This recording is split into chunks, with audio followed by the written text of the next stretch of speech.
Imagina que estás en el año 1440, en una ciudad donde cada piedra respira dioses, donde los sacerdotes controlan el cielo, donde los soldados musulmanes han impuesto otra verdad. Y de repente, un tejedor. Sí, un hombre que pasa el día tirando de hilos en un telar. Ese hombre abre la boca y dice algo que ninguna persona con 2 dedos de frente diría en ese lugar. ¿Qué dice? Pues dice que los hindúes son unos hipócritas, que los musulmanes no entienden nada, que Dios no está ni en la mezquita ni en el templo, y que los líderes religiosos son ciegos guiando ciegos. ¿Y qué crees que pasó? Pues que los hindúes quisieron matarlo. Los musulmanes también. Y sin embargo, murió de viejo. Y lo más alucinante, cuando su cuerpo yació en el suelo, ambas religiones se pelearon por él. Cada una decía, era de los nuestros. Cada una reclamó su cadáver. Hoy en Luz en la Historia voy a contarte la historia de Kabir, el hombre que incomodó a 2 imperios espirituales al mismo tiempo, y se salió con la suya. Y no es una leyenda, es una historia real, documentada, que aparece en los textos sagrados del sijismo, en manuscritos medievales y en la memoria viva de millones de personas. Pero antes de empezar, quiero que hagas algo. Piensa en una vez que hayas criticado algo establecido, una familia, un jefe, una ideología. ¿Cómo te fue? ¿Te aplaudieron o te quemaron vivo? Pues Kabir lo hizo a nivel divino. Y sobrevivió. Vamos a entender por qué. Para entender a Kabir, primero tienes que entender Varanasi. Hoy la conocemos como la ciudad sagrada del hinduismo, bañada por el Ganges, llena de templos y peregrinos. Pero en el siglo XV, Varanasi era una olla a presión. Por un lado, el hinduismo más ortodoxo. Castas, rituales diarios, sacrificios, baños purificadores, idolatría masiva. Si nacías Shudra, el escalón más bajo, ni siquiera podías entrar a ciertos templos. Si eras mujer, peor. El sistema estaba blindado por siglos de tradición. Por otro lado, el Islam.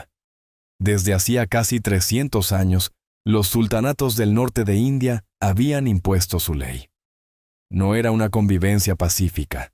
Había impuestos especiales para no musulmanes, destrucción de templos en algunos periodos, y una tensión latente que podía estallar en cualquier momento.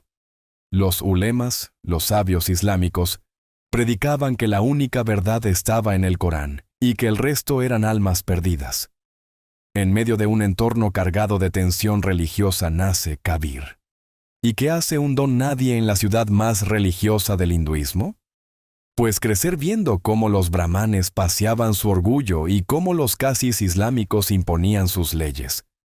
Y viendo también a la gente común, campesinos, artesanos, mujeres, pobres, que no encajaban en ningún lado.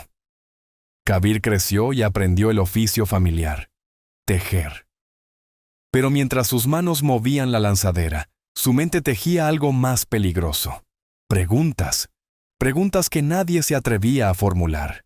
¿Por qué Dios iba a preferir a un brahmán antes que a un tejedor?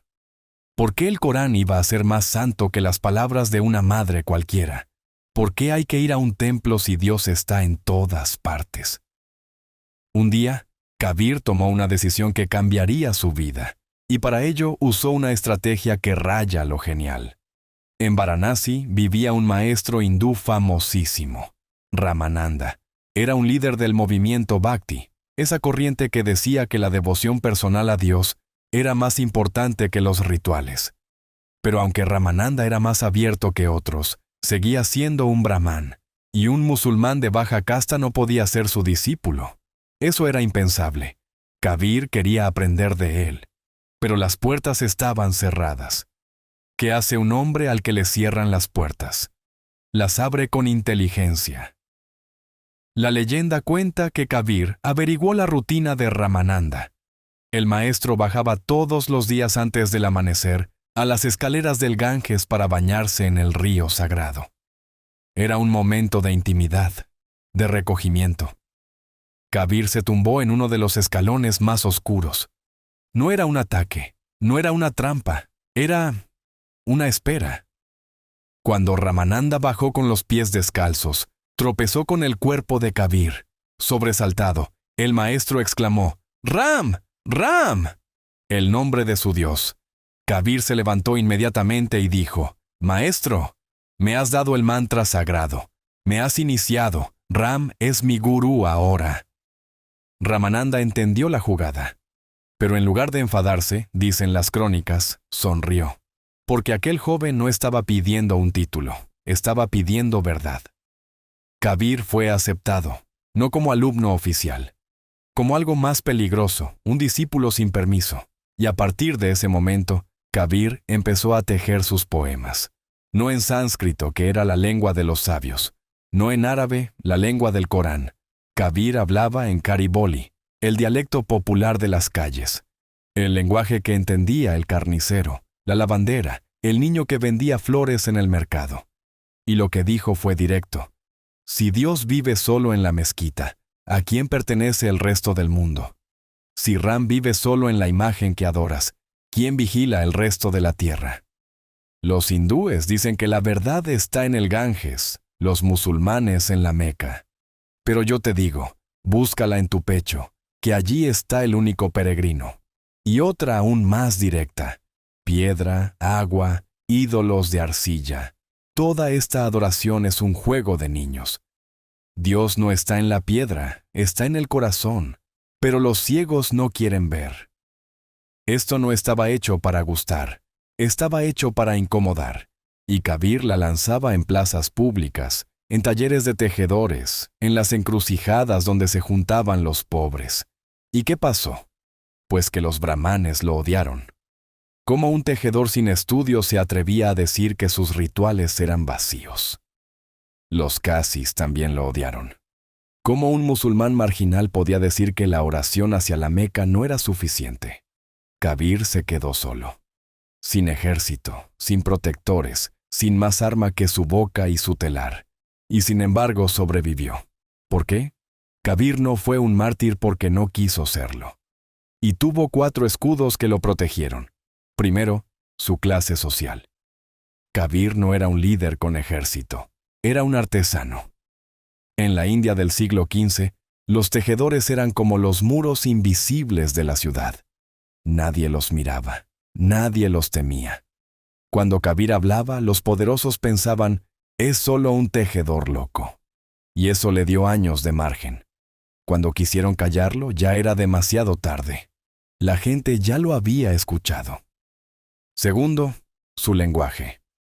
No usaba términos teológicos complejos. Hablaba de hilo, telar, tela, tinte, cosas que cualquier pobre entendía. Por ejemplo, el maestro teje la tela del mundo, con hilos de alegría y dolor. Pero el necio solo mira los nudos. Eso lo podía recitar un niño. Y se recitaba en las casas, en los mercados, en los caminos. Kabir no construyó una secta, construyó un rumor. Y los rumores no se matan con espadas. Tercero, su posición equidistante. No se puso de parte de nadie, atacó a hindúes y a musulmanes por igual. ¿El resultado? Que ninguno de los dos bandos pudo usarlo como mártir propio. Si lo mataban los hindúes, los musulmanes decían, no era de nosotros. Si lo mataban los musulmanes, los hindúes decían, no era hindú. Kabir era incómodo para todos, pero también irreclamable. Y eso, paradójicamente, lo protegía. Porque ejecutar a un hombre que no es claramente enemigo ni aliado es un problema político. Cuarto, el respaldo popular. Hay un dato fascinante.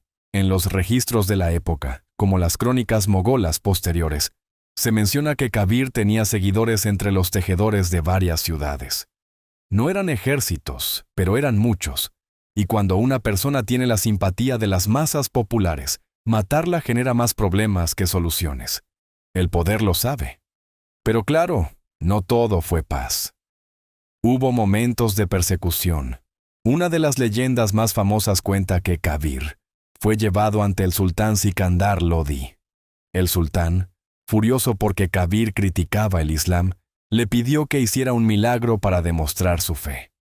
Kabir dijo, No hago milagros, solo tejo y canto. El sultán lo amenazó con muerte. Kabir respondió con un poema. La muerte no me da miedo, amigo, porque el cuerpo es solo una prenda que se gasta. Lo que teje Kabir no se quema, se viste en otros corazones. Según la tradición, el sultán no lo ejecutó. ¿Por qué? Porque los consejeros le advirtieron, si matas a este tejedor, sus versos se harán más fuertes. Déjalo. La gente se olvidará de él. No se olvidaron. Kabir vivió más de 80 años. Cuando su cuerpo dejó de tejer, ocurrió algo que ningún líder religioso había logrado antes. Hindúes y musulmanes se pelearon por su cadáver. Los hindúes decían, Kabir fue discípulo de Ramananda, cantó a Ram, es uno de los nuestros, hay que cremarlo según la tradición hindú. Los musulmanes decían, Kabir nació en una familia musulmana, llevó nombres islámicos, sus versos alaban a un solo Dios sin imagen, es uno de los nuestros, hay que enterrarlo según la tradición islámica. La discusión subió de tono, estuvieron a punto de llegar a las manos, y entonces alguien levantó la tela que cubría el cuerpo de Kabir. No había cuerpo, solo flores, un montón de flores frescas. La leyenda dice que Kabir había tejido su último truco. Su cuerpo se había transformado en pétalos. Cada grupo tomó la mitad de las flores. Los hindúes las cremaron, los musulmanes las enterraron, y así, incluso muerto, Kabir volvió a incomodar, porque no pudo ser apropiado, no pudo ser enterrado del todo, no pudo ser quemado del todo, no pudo ser reducido a una sola historia. Hoy, en Varanasi, hay 2 tumbas santuarios de Kabir, una hindú, una musulmana, ambas dicen ser la verdadera. ¿Y sabes qué? Kabir se reiría de las 2. Lo que hizo Kabir no se quedó en su época. Aún hoy seguimos haciendo lo mismo que él denunció. Seguimos yendo a templos, iglesias, mezquitas, zinates. Y salimos igual que entramos. Repetimos oraciones de memoria mientras nuestro corazón está en otra cosa. Seguimos creyendo que Dios está más en un libro que en el abrazo que le das a tu hijo. Seguimos matándonos por etiquetas, hindú, musulmán, cristiano, ateo, de izquierdas, de derechas, y nos olvidamos de mirar dentro. Kabir no pedía que abandonaras tu religión, pedía que no te durmieras en ella, pedía que te hicieras preguntas incómodas, y eso sigue siendo tan subversivo hoy como hace 500 años. El escritor indio Khushwant Singh, en su libro Hymns of Kabir, dice algo brillante. Kabir no es un santo, es un termómetro. Donde lo pongas, marca la fiebre de la hipocresía. ¿Quieres una prueba de que Kabir sigue vivo? Abre el Guru Granth Sahib, el libro sagrado del sijismo. Ahí hay más de 500 versos de Kabir. No es una religión que él fundó. Es una religión que lo incluyó porque su mensaje de honestidad radical era demasiado valioso para ignorarlo. ¿Otra prueba? Cada año, en el aniversario de su muerte, hindúes y musulmanes se reúnen en sus santuarios de Varanasi, juntos, sin pelearse, cantando sus poemas. Y durante unas horas, olvidan sus diferencias. Porque Kabir, el tejedor, sigue tejiendo hilos donde nadie más puede. Kabir no dejó escritos él mismo, no dejó una iglesia, dejó algo más frágil y más poderoso, preguntas. Y esas preguntas sobrevivieron a emperadores, a inquisiciones, a guerras y a olvidos. Porque las preguntas verdaderas no se matan, se heredan. Hoy te invito a que te lleves una pregunta de Kabir a tu casa, la más sencilla y la más aterradora. ¿Estás buscando a Dios fuera o te has sentado a buscarlo dentro? Si te atreves a responderla con honestidad, entonces Kabir, el tejedor, habrá tejido un hilo más en tu vida. Y si quieres seguir descubriendo historias de personas que desafiaron el poder sin espadas, sin ejércitos, solo con la verdad, suscríbete a Luz en la Historia. Dale like si este video te ha hecho pensar. Y compártelo con alguien que necesite escuchar que la verdad no necesita permiso. Porque como decía Kabir, El río de la verdad fluye solo. No le pidas permiso a la piedra. Nos vemos en el próximo vídeo.